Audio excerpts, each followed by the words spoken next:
Happy Valentine's Day, everyone. Whether you're single or with someone, I hope that you have a good day regardless. It's pretty much me sorted for tonight.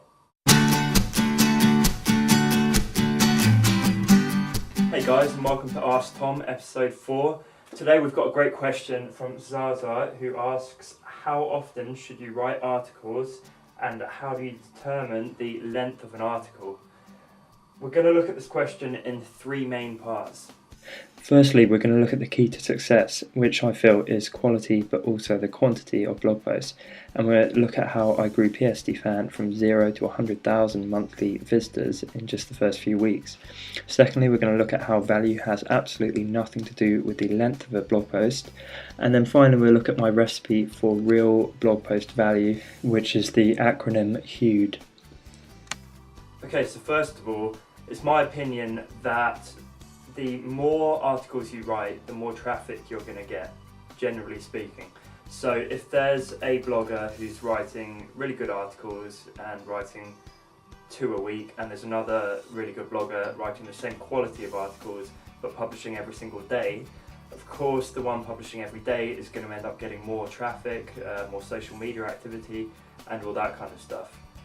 The kind of balance that you want to try and achieve though is to write the best quality articles that you possibly can, but at the highest frequency that you possibly can.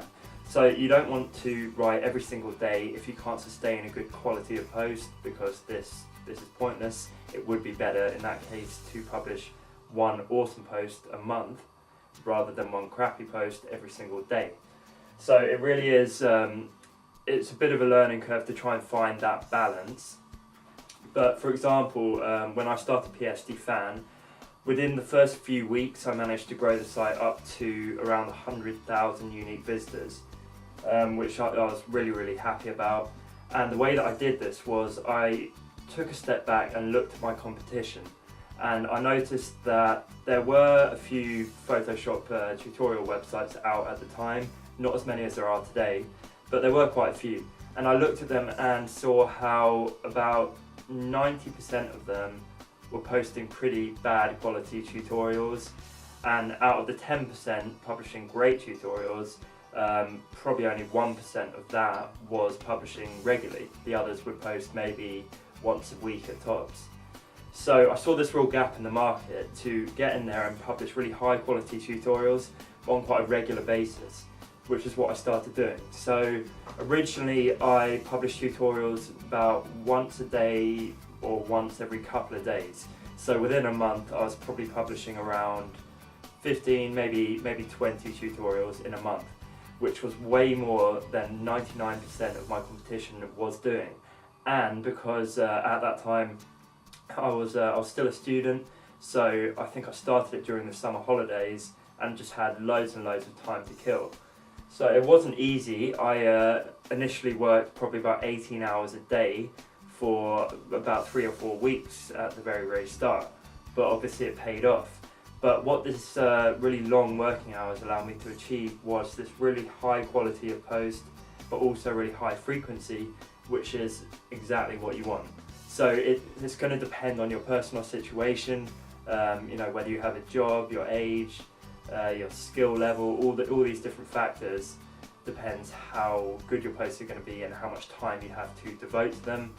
But just if you work incredibly hard to publish as many posts as possible and the highest quality posts as possible, that's your best shot at having a successful blog.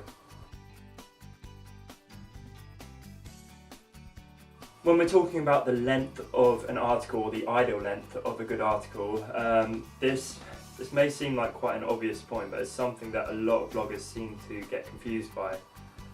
So the answer is there is no ideal length for an article. Length does not compute to quality always. I've read some really long articles in the past that have been useless. I've read a quick tip that's like 1 paragraph long that's been an absolute lifesaver for me. So there really is no tie between length and value. In the next point we're just going to look at what defines proper value, and it certainly isn't the length of an article, generally speaking.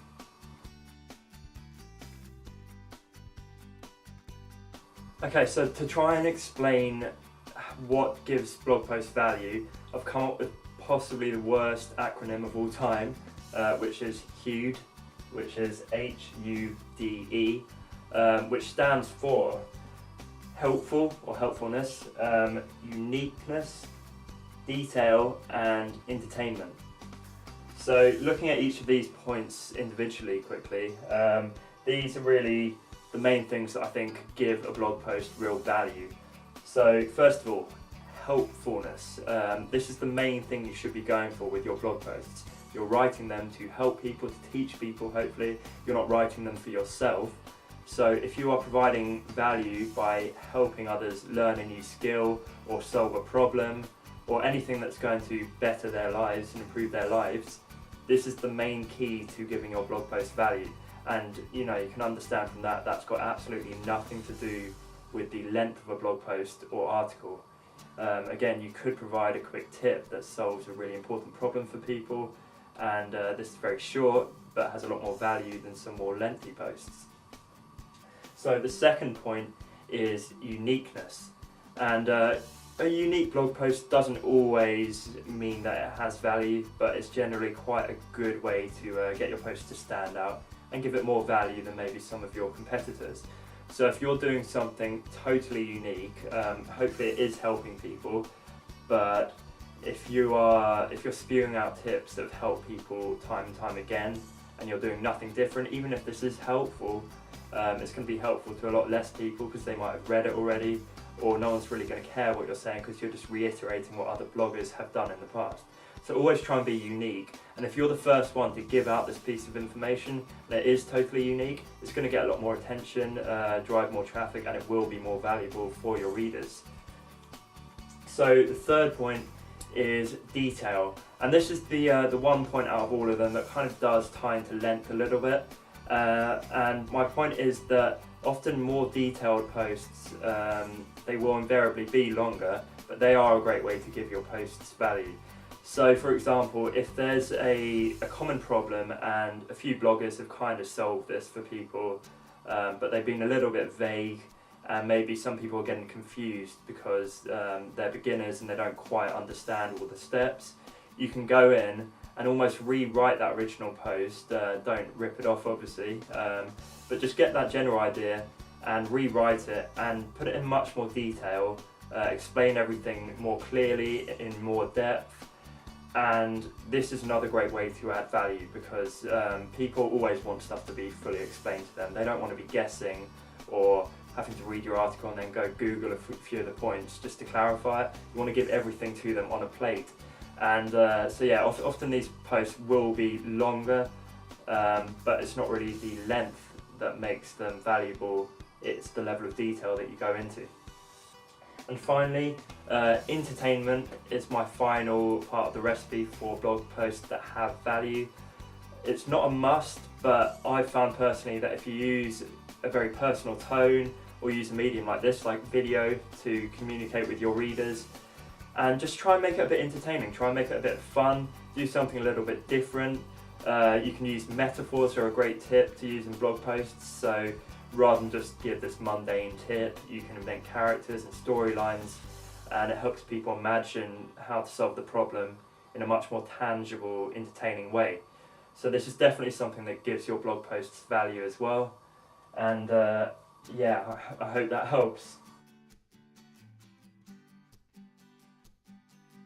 Okay, so just to sum up, if you're talking about how often you should write articles and how long these articles should be and how to give them value and stuff like that, then you want to publish the highest quality articles you can, which is going to take a lot of writing time, a lot of research, but it's well worth doing.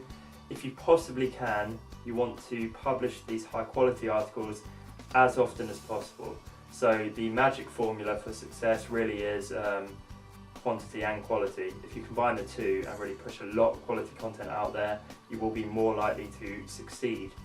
I mentioned the example of PSD.Fan where I worked 18 hours a day at the start. I published lots and lots of quality tutorials, more than 99% of my competitors, and this really paid off with 100,000 unique visitors after just a few weeks of blogging. Also, Value is not determined by length of article. Length is completely irrelevant. You can get short articles that are great, or really lengthy articles that suck. The way to give your blog posts real value is my really random acronym HUDE, which stands for Helpfulness, Uniqueness, Detail and Entertainment value. So if you combine these 4 things, try and give most of your blog posts these 4 things, it will definitely give your blog post more value, and you don't have to worry about length. You just worry about helping people, entertaining them, explaining things really clearly and trying to be unique.